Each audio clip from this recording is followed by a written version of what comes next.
Welcome to Lifted, elevating the game. Assalamu alaikum, everyone, and welcome to episode 8 of the Lifted podcast series. You're joined here by your host, Sal Karmali. It's been a long time. I've missed you all, and I hope that you've missed me just a little. With that being said, we have, 5 weeks left before the one indoor volleyball tournament this year, which is looking like a banger with 19 teams, 18 plus teams on the men's side, 18 plus teams on the women's side. And it is going to be a showcase like no other, bigger than Orlando. One of the biggest tournaments, I think the biggest tournament Minnesota has ever held.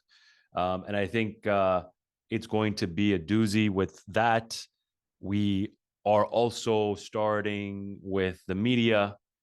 We have a great show coming your way soon with Minnesota Jaffrey's and Lifted collabing on a pretty cool Around the Horn segment with 4 of the biggest stars in our game. I also have a great set of interviews coming your way.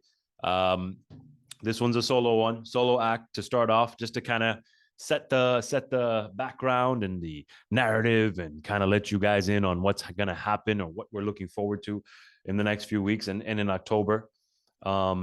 I also am excited to talk about the guests that we're going to have on starting next week. The first drop of the interview set with probably, the guy whom I molded my game after, I modeled my game after, I watched throughout my career, and Sammy. And we have Freddie Virani after that, Ahmad Sumar after that, and then some guys from Minnesota and a special guest throughout the way, which we will drop sooner. The announcement will come sooner once we figure out the logistics. I want to thank, first of all, Minnesota Jaffrey's, Matham, Monty, Amu, Sibi, all those guys that have given me this ability to come here and work with them and bring to you what I think is only going to grow the game, help the game, bring us to a place where we're, now doing different things with media. I think also for them to trust me to, hype their tournament and, catch more eyeballs and have people talking about it. I think that's a big thing to put on someone's shoulders and to give away, to let someone do. And I want to thank those guys, just like Orlando did in December. I want to thank Minnesota Jaffrey's and Jaffrey Sports for allowing me to collab with them on this. They've been gracious enough to keep me involved in all of their media, and I couldn't thank them enough. I also want to shout out, I think, the women's side of volleyball. I think they deserve a shout out because I think this could be the biggest women's volleyball tournament in the history of our sport. I know we talk a lot about the men's side of volleyball here, and that is growing. There's a lot of youth there, and that we've worked on to get to where it was. But the women have put in their work. The women have been, practicing their tails off, and they have come out in numbers. The last I heard, I believe 19 women's volleyball teams, 18 men's volleyball teams, which is absurd to think that the women have overtaken the men in the amount of and the number of volleyball teams that are coming to this tournament. I think it's a real eye opener in terms of our community and the women in our community playing the sport at an elite level, and the ability for them to now grow alongside us, the men and women, because this is a community event and this is a way for us to promote sports within our community, both on the men and women's side. So kudos to all the women, men, and they I'm sure their tournament's going to be even better than ours, the men's side at least. This is also kudos to Minnesota Jaffrey's for pushing this, right? Because a lot of tournament hosts will just kind of leave the women to the wayside and let the guys kind of make it the main event and the main attraction. But Minnesota Jaffrey's putting the women first and really reaching out to women's teams and that's only the fruit of their labor. So congratulations to Minnesota Jaffrey's for this big achievement. 5 weeks away now. 5 weeks away. And as you see in the title, it's called the Tournament in the Tundra, Minnesota, right? Minnesota in October. What's better than Minnesota in October? I don't know. If you ask my wife, nothing's better.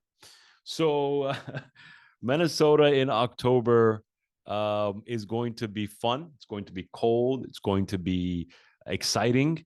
But I think that if anybody has attended Minnesota tournaments in the past, they've realized that it is a place where it is truly close knit. It's such a close knit community. And you truly feel the ambiance when you're there, when you're in the MPC and you're playing that semifinal, especially if Minnesota's in it. Minnesota Jaffrey's are in it. The crowd, it just feels like electric, and they're right next to you, and they're in your ear, and you feel every moment in the MPC. And the hope is that we will play the semifinals and the finals in the MPC, or at least some of the playoffs, right? Like that is the goal. Of course, with the record number of teams, they're trying their very best to accommodate that. And I'm sure for them, home court advantage, that's going to be big. But at the same token, we want the tournament to be a success, and they've had successful tournaments in this MPC, and man, it's just a different aura. It's a different feeling. And I think that's what makes Minnesota so special. I think the biggest thing here, though, and all these achievements are great. All of what Minnesota has done is great. All of what the volleyball community has done is great. But let's not forget that the last time we were in Minnesota, we lost a very valuable member of our volleyball world and community, and that is Shamash Velji. And if anybody knows Shamash, one of the nicest people you've probably ever met. The man with the gloves, right? Like everyone talked about that. And at his advanced age was still probably one of the better front centers in the game. And to be honest, it's like an empty feeling where without seeing Shamash now at tournaments and post COVID, and it's been a long time. But for Minnesota to do this in honor of him, and for us to all come together in honor of him, I think that is huge. I think that is something that it's going to be close to our hearts to step back on that court, knowing that the last time we were there, Shamash was with us. So again, an honor to play for him in his memory, and of course a privilege to be back in Minnesota 5 years later now, and playing 4 years later, sorry, 5 years later, in his honor. And that's again, big kudos to Minnesota Jaffreys for pushing that forward. I think we're going to go back to what we did in October of last year, I believe it was, when we started this. And we talked about, we set the stage for what Lifted was going to be about, and what, the Tournament of Champions in December was going to be about. And, I think we talked about all the teams that were attending. And I think we're going to do something similar here, where we're going to set the stage almost for what is to come in Minnesota. And what I've done is I've broken it down to 8 teams that I think that are going to be contending this time around. And I think, each of those teams bring a new, aspect to their game, a new vibe, a new look. And I think it's always important to talk about that. We're talking about a tournament that is going to be held 10 months after the last one. A lot of things have changed for each of these teams. And so I think it's always a good topic of conversation to see where these teams are at 10 months later, practicing and adding pieces, and maybe some pieces have left. And it's always good to kind of understand the field before we enter Minnesota. Of course, the field looks a little different this time. No Stanmore, which is a huge loss.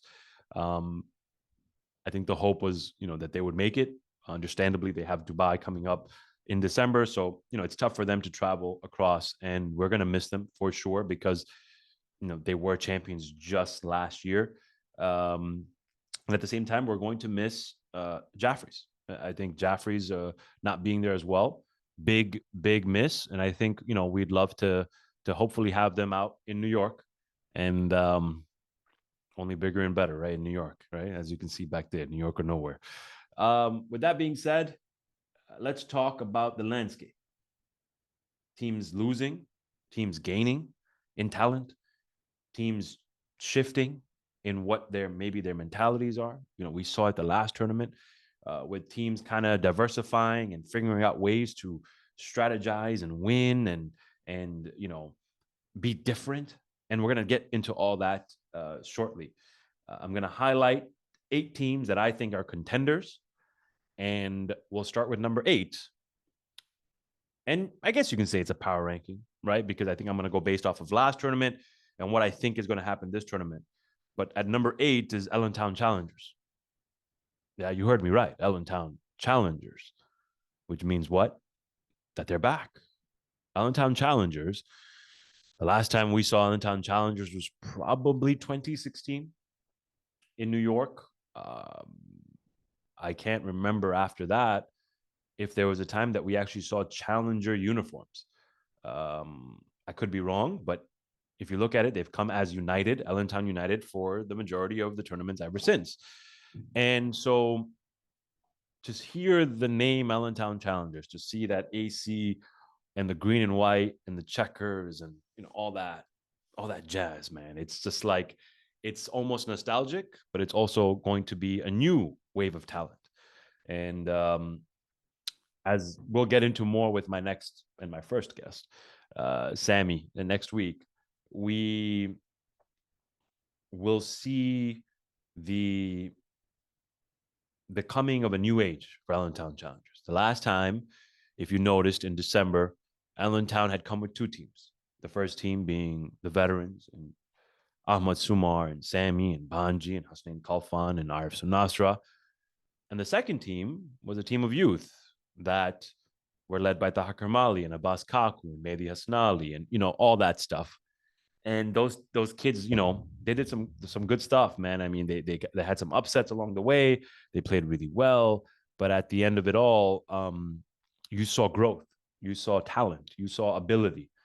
And I think that's what happened this time. I think when after that tournament, some of the veteran guys, the elder statesmen like Mo Hasnali and Sammy, I'm sure, saw that there was a lot of talent and on the youth side. And it was almost like, do we take this chance and enter a rebuild for Challengers and almost start from scratch, but allow these kids to grow and grow around someone like Sammy?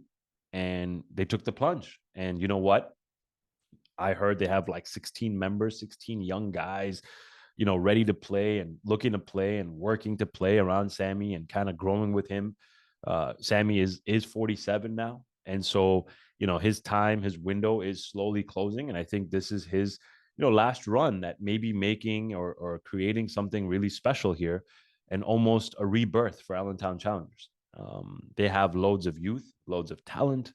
And I think it's going to be a come up for them, which may be a little bit, it may be a little long in terms of how much they can compete for, in the earlier stages. It's going to be a long haul type rebuild. But I think if they start now, New York, isn't in the realm of possibilities to make, a run at things, and maybe even after that. And it's going to be something that they're going to work on. But again, with 16 youth, you're going to these tournaments for them to gain experience. You're going to these tournaments for them to be able to feel the pressure and to see the diamonds in the rough and kind of find who is going to be the future of Allentown Challengers. They still got guys like Mehdi Hasnali, right? They still got guys like Ali Sunasra. They still got guys that are still bring that pedigree, that experience that they've faced, right? But again, the youth, you're going to need to see who can hang. And I think, this tournament's kind of about that. It's about to see who can hang. And after that, you can build around those guys. And I think it's again, nostalgia and a great thing for the game of volleyball to see Allentown Challengers back and to see them attempting to create something that was, a dynasty for them in the late 80s and early 90s. So I think, yes, 8, they have a chance. They have a chance to make it in. They have a chance to do something special. And I was having a tough time with 8 because I want to give Allentown Challengers their due respect. But with a rebuild, a lot of other teams can also compete, right? So if Allentown Challengers are going into a rebuild time and they're looking at their youth, Orlando Union has a youth team of their own. And that youth team has a bunch of guys in there that can be superstars in the next few years. Everyone knows probably the best minor league system right now in volleyball, the best farm system in volleyball is Orlando Union. I mean, come to our Friday practices and you'll see it, right? 6 teams, 5 teams of kids and youth just busting their asses trying to get better week in, week out. And finally, we have a bunch of those kids and youth getting together. Now, if anyone can recall, the last time we saw Sammy, Sumar, Banji go up against some of these youth was in that play-in game, right? To make it in for the tournament, for the playoffs, and the youth, alongside some veterans on that Orlando C team, gave Allentown a loss. And I think that is when we truly saw what these kids were capable of. I think these kids gained some confidence, and now that team has become fully youth, and they're a youth team that's going to grow. And as much as, again, I want to give challengers their due credit, I also want to give these kids their due credit, and I want to let everyone know to be on the lookout, because these kids are coming, and they got amazing players in every single position. I mean, they're on lock. And finally, again, a youth team that is developed just solely on youth. And I think that's different, right? Because sometimes when you have some veteran pieces like that C team did in Orlando, it's almost like you get lost. The youth kind of get lost in that, right? But now the youth are, they're by themselves. They're together, and they have some veteran guys that are coming with them, hopefully, that are going to, be very good mentors for them throughout the tournament. But I think that to see all the youth to get together, guys like Muzzerly, Amstar, Aftab, I mean, Hussein Nasir, Ali Akbar Alu, I mean, the list goes on, Migdad Bandali, Migdad Jaffer, all these kids, I'm telling you, they're going to open your eyes. And when you see them on the court, you're going to be mesmerized by the amount of talent they have. And hey, don't put it past them, man. If I got to put money, I'm telling you, they're probably going to be that 8 seed. If I got to put money, I'm putting money on those guys, because they play against us every week, and they're getting better, and you can see it. Week in, week out, their results are getting better, and they're adding more pieces week in, week out. They're figuring it out. They're strategizing now. There's not just pound for pound anymore. So Challengers and Orlando Union Youth, I think that 8th seed is up for grabs between them. Moving on, number 7, Allentown Union. Yes, now if Allentown Challengers are back, that means Allentown Union is back, right? And Allentown Union, probably the most consistent volleyball team that was coming out of Allentown for a long time, still got their guys, right? Ahmad Sumar, Banji, who had an injury last tournament. I hear is feeling healthier, playing well again. Taha Karmali, Abbas Kaku, from what I heard, Hasnain Kalfan, Azhar Sumar, who got the lifted medallion last tournament, only going to be better, only going to have more experience, only going to, get another opportunity to shine.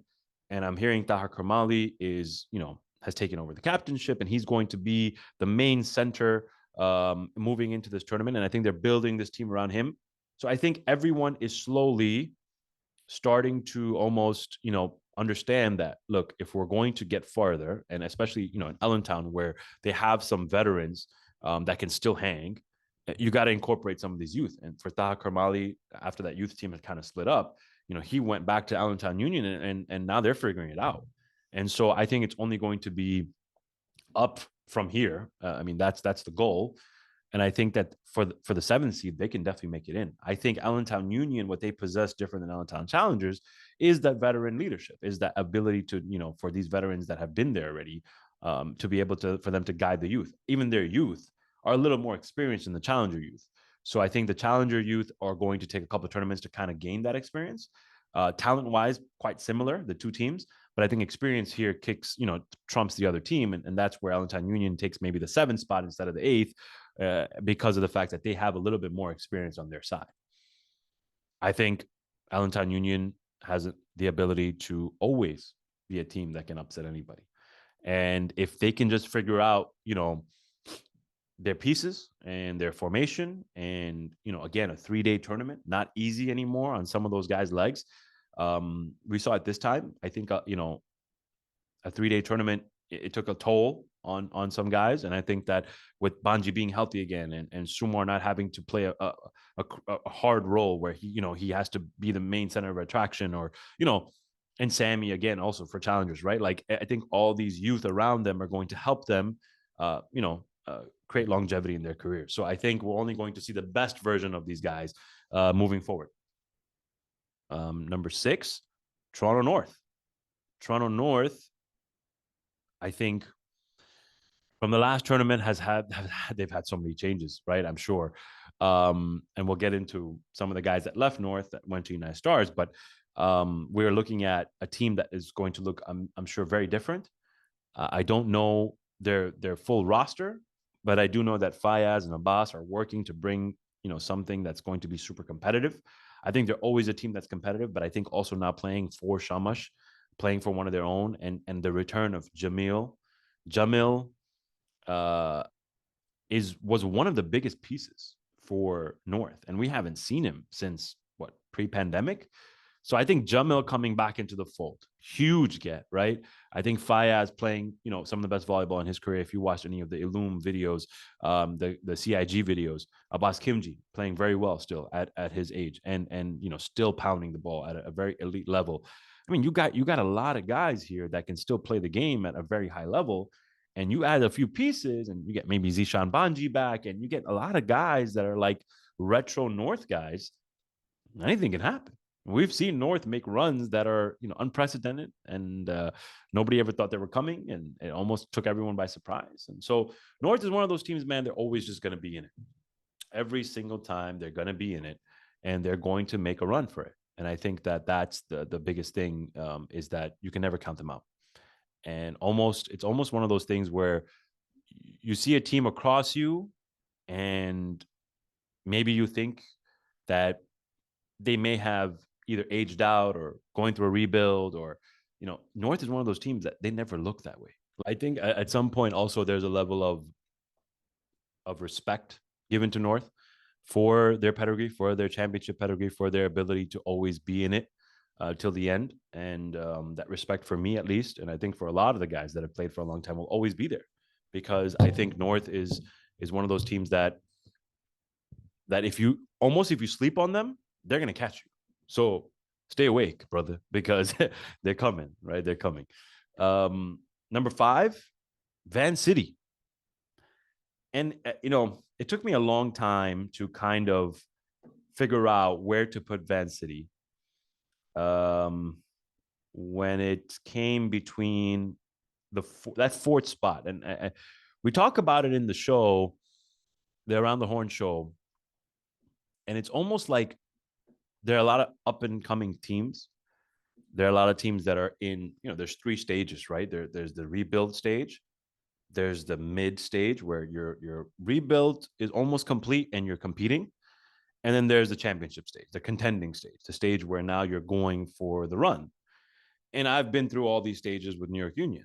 And I think that if you watch rebuilds, it almost seems like it's now time for Vancouver and New York, which, even though New York had a quick rebuild, it was like one tournament, they figured it out. But New York and Vancouver to almost be like, who's that team that's going to take that 4th spot? Because as much as New York, their rebuild was just, taking me out and inserting someone else and figuring it out. And then along the way, they found the superstar future superstar, in my opinion, in Sahil Darcy, right? Like, so it's kind of like, it kind of worked out for them, because it was like, hey, man, this kid could play. Let's see if he can play. And Jaxie gets hurt, and, and we'll get into New York in a bit, but Jaxie gets hurt. Sal comes in, and all of a sudden, wait a second, they found their next guy. Like, he's the man. And so that was almost like it fell into their lap in a way. It's like a sign from God, like, hey, man, like, here you go, try this kid out.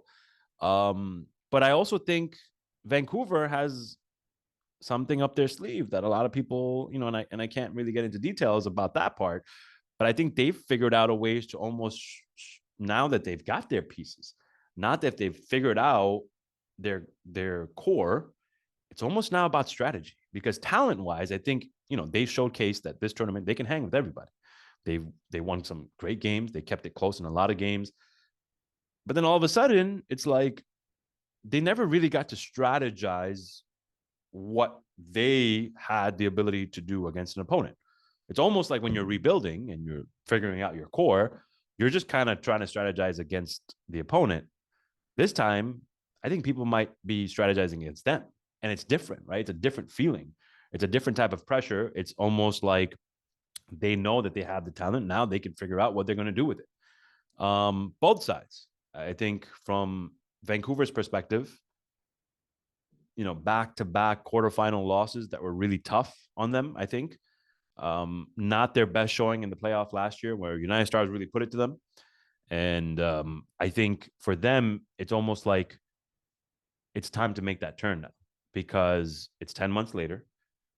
They've played, from what I'm hearing, they played really good volleyball up there. They were playing against Lionsgate and that when Lionsgate was getting ready for CIG. And they've been playing some of the best volleyball for them, and they've added some pieces and moved some pieces. And again, like I said, I can't get into too many details, but they've done a lot with their team. That again, like I said, they're strategizing now for themselves because they got the talent. Now they can kind of filter it out and put it wherever they want.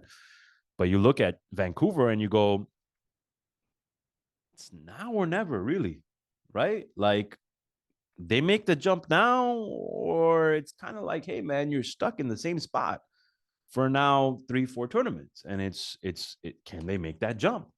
Now every tournament you watch Vancouver, you see them making a jump, but now the jump becomes higher, right? Like it's like you jump from being a guy who can make the play-in to a team that can make the playoffs, to a team that has made the playoffs, to a team now that can contend.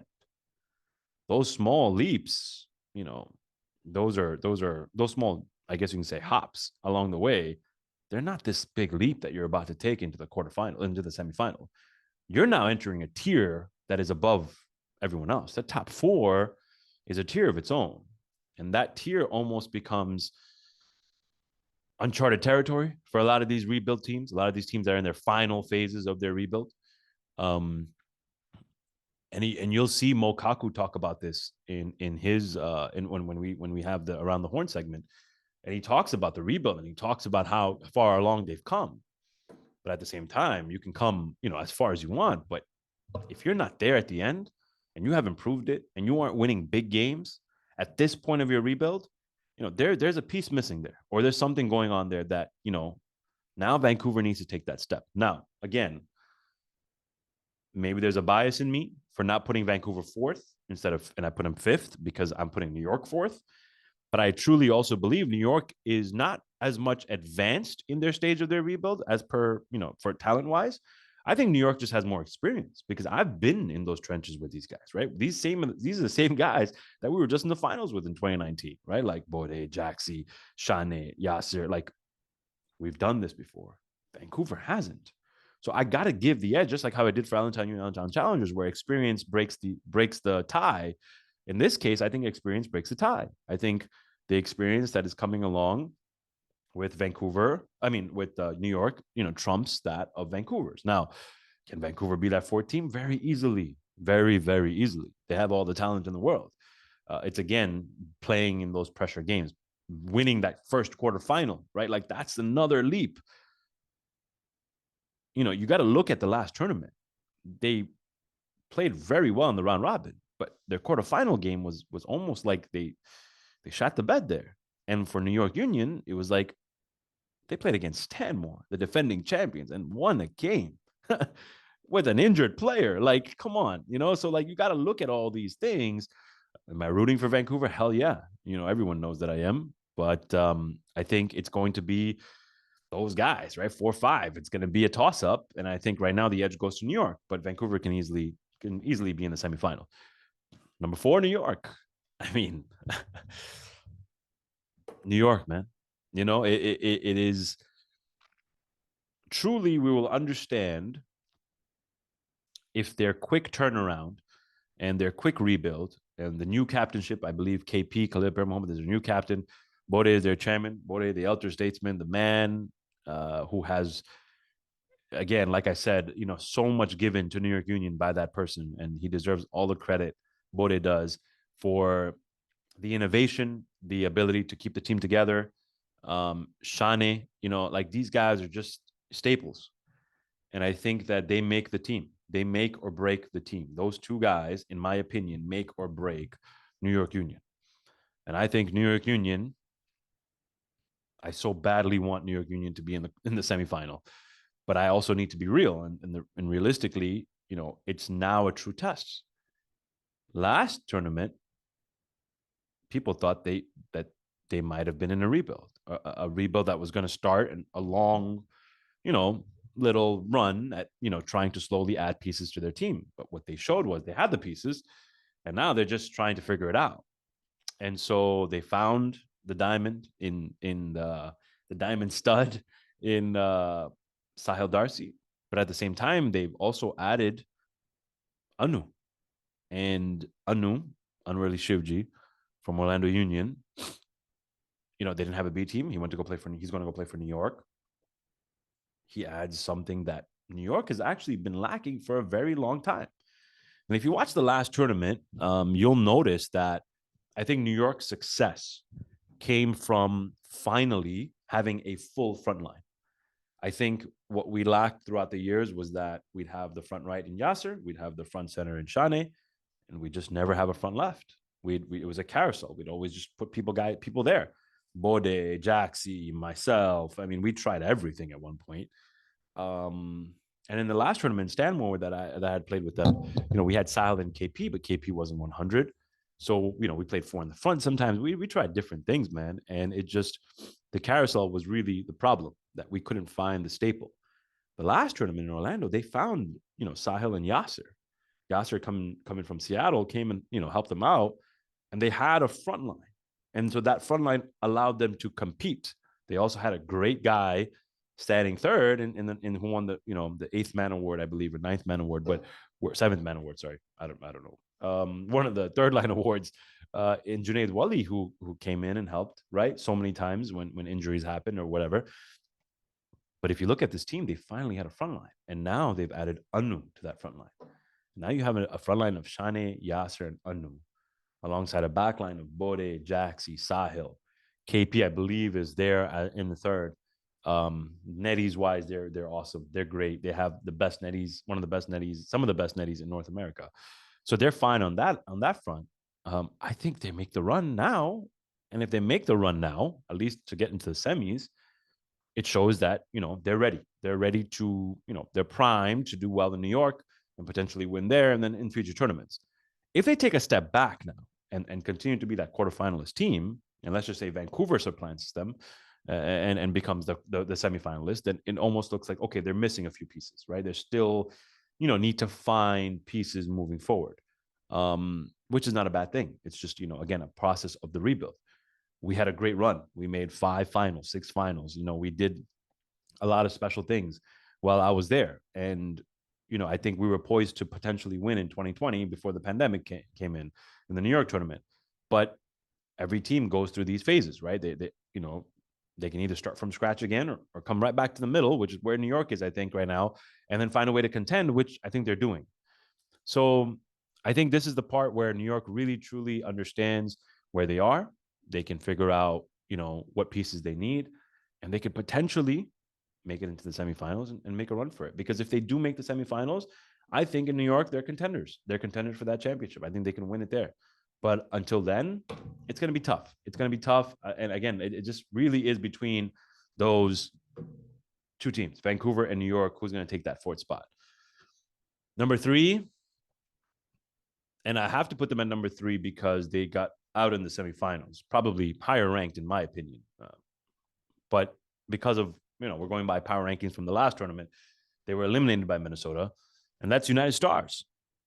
Now, what can be said about United Stars that hasn't been said already, that hasn't been spoken about in a lot of volleyball circles? But we all know of the additions, Usman Lambada and Amir Dakrat and Imran Nasir and Konain.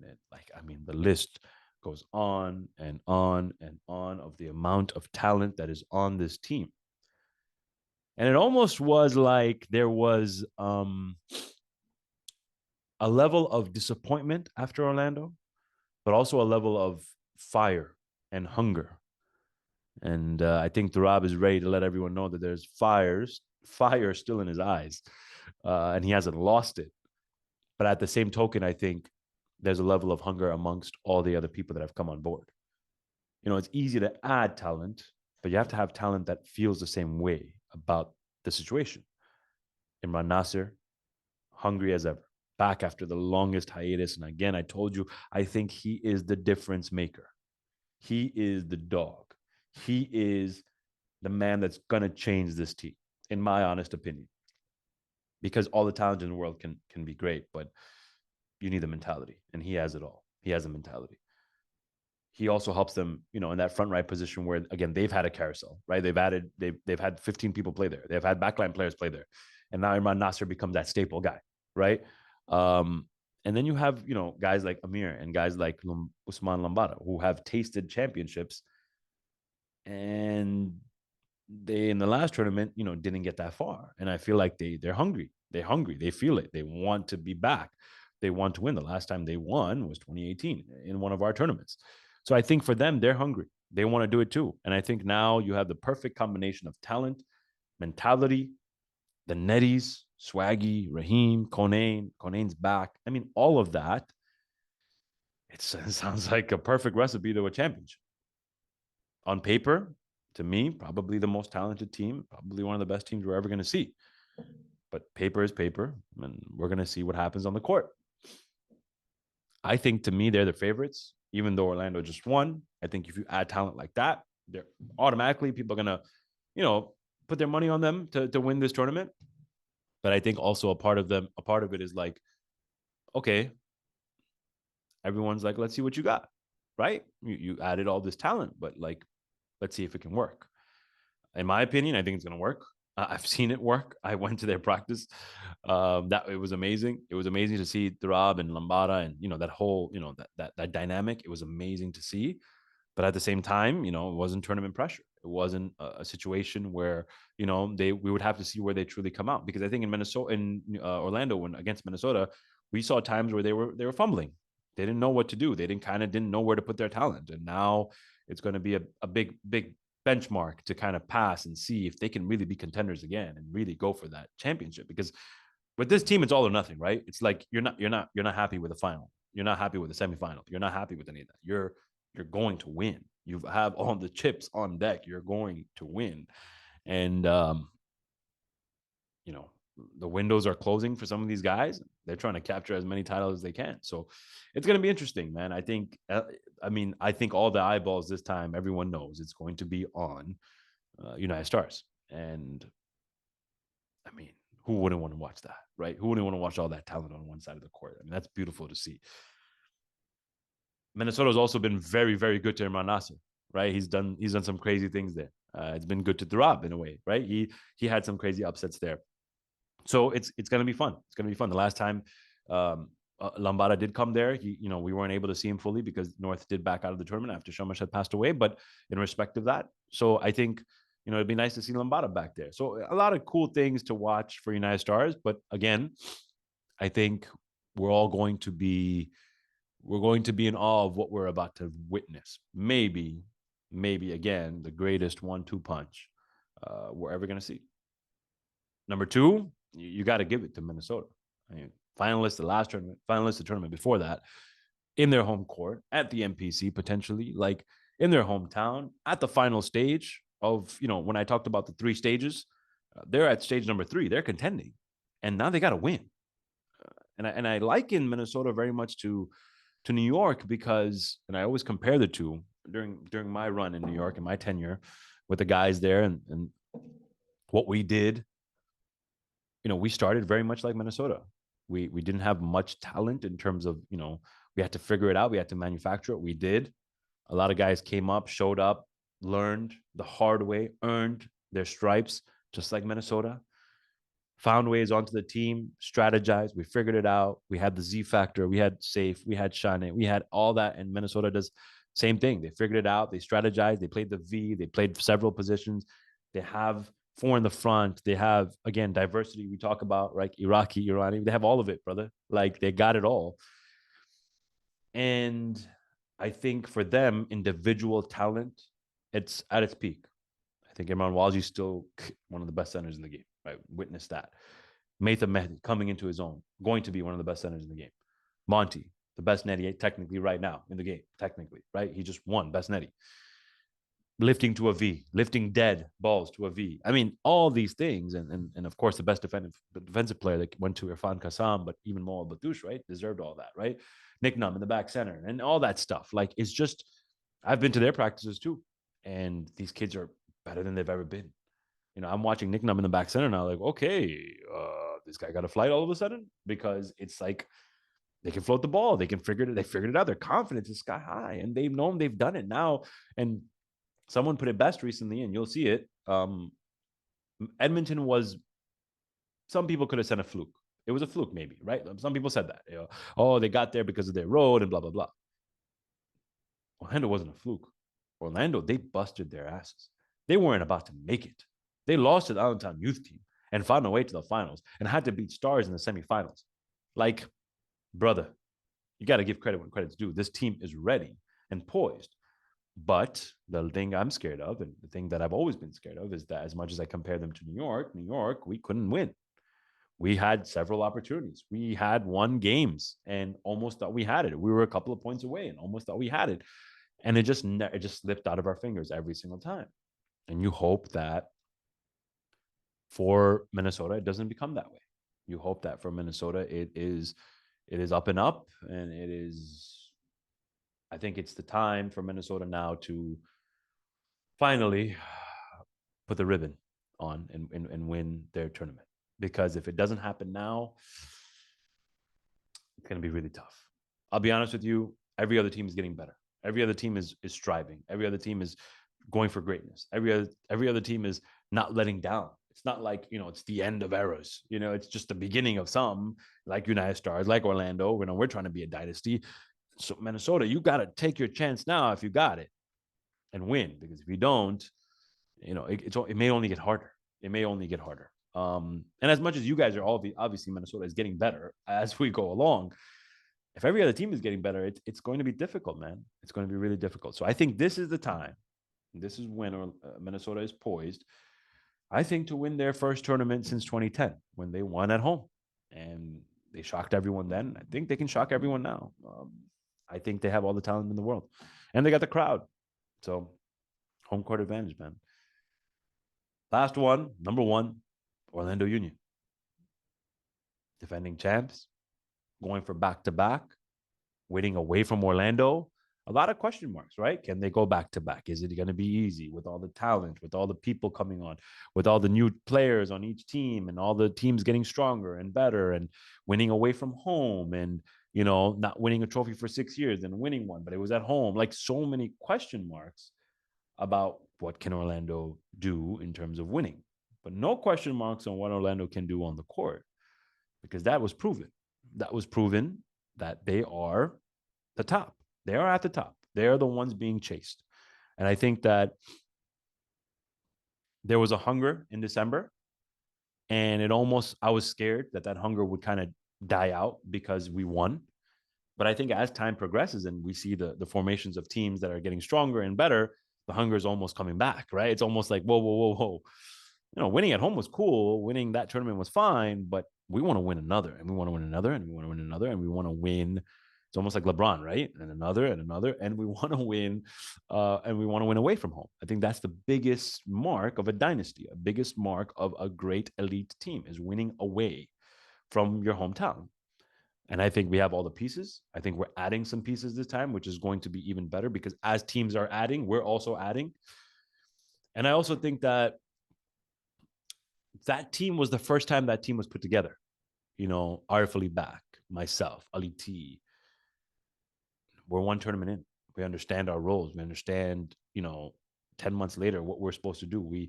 Our chemistry has gotten better. Our relationships on the court, right? Like, it's just going to only get increasingly better because I think after that tournament, we all realized that we all have one common goal at the end of it all, and that is to win. And every person on this team we're like brothers. Like, everyone is wanting the same thing. And you watch United Stars and you see a family team and you feel like they're like brothers, and you watch Minnesota and you see a friends team and you feel like they're like brothers. And I think Orlando, after all putting all this talent together, we've all realized that, listen, man, like, that last tournament was one of the most fun times a lot of us had ever had. And so to recapture that glory and to recapture that time and that feeling, I think we only want it more and more and more and more. The interesting question, is going to be what happens now against Stars? What happens against a Minnesota team that has not played us and understands and maybe can strategize against us? What happens to us away from home? All those question marks will always be there for every team that has just won and not playing at home anymore. But I think if you truly look at the repertoire and the pedigree and the talent that is on this Orlando Union team, I think anyone would agree that it could be one of the greatest teams ever assembled. And just like United Stars can be, and just like any of these other teams can in the future be, I think Orlando's at that point now. It's like their windows, it's their window. And if they don't win in this window, it can be very difficult again for them to win, past some of our guys' primes, including myself, including a lot of guys, right? We're not getting any younger. So it's like win now. It's win now, and we're at that point now. Like it's championship or bust. So I mean, look, like I said, I think everyone has question marks about them. I think Orlando Union, as great as the last tournament was, has question marks about it. I think even Stanmore, right? If you look at Stanmore and what they did in December, I think it was July or June of last year. I mean, they played amazing in that tournament and still walked into Orlando with question marks, right? Everyone's gonna have question marks. But at the end of the day, once you've done it, you can do it. It's a matter of, can you get over the hump? Can you get over these question marks? And that's on us. That's on us to train for, to work for. And I think we have been doing that. And I think it's going to be amazing to see. And just like everyone else who's loading up on talent, so are we. Like, we're loading up, man. So it's going to be fun. That's it. Those are the eight teams. The first podcast for this tournament. I think a lot of good conversation to come. I think we'll get into more of the depths of some of these teams as we go along with the interview series. I didn't want to get into too much detail. I just again wanted to bring up this tournament, the topic of it. I think to start the conversation, to get the conversation rolling, to see what people are going to talk about and their takes and their. I think it's gonna be fun. I think it's gonna be a lot of fun. I think it's gonna be an amazing run, and I think at the end of it all, there'll be one champion, and that champion's going to ride high until New York, where I'm not taking anything away from Minnesota, but Minnesota's this big. I can only imagine what New York is going to be. And, you're telling me a team like Orlando isn't looking at, winning this one and potentially winning the next one. A team like United Stars isn't looking at winning this one and then potentially going to New York and winning one where they haven't done well in. You think if a team like Minnesota doesn't think like they can win Minnesota and then ride that momentum into New York, a team like New York doesn't think that, hey, we can do something special here and then win a trophy in New York. Like, everyone has their plans, but it's all about what's going to take place in a few weeks. And I think that we'll only know until we're there. And I think we'll only know until we're on the court. And I think that's the best part about this game. And I love every minute of it. And I love being around you guys. And so with that, I hope you stay tuned. I hope you look out for the future podcast. And I hope you enjoyed this one. I know it was only me. I asked, I'm going to ask you guys if you want to watch the video version. I don't know. I just decided to record it, see if maybe you'd want to watch the video version. I don't know if you will, but I'll ask you guys on Instagram and see what you guys think. But hey, I'm excited to see you all. I'm excited to continue this series. With that, good night, everyone. And I love you all.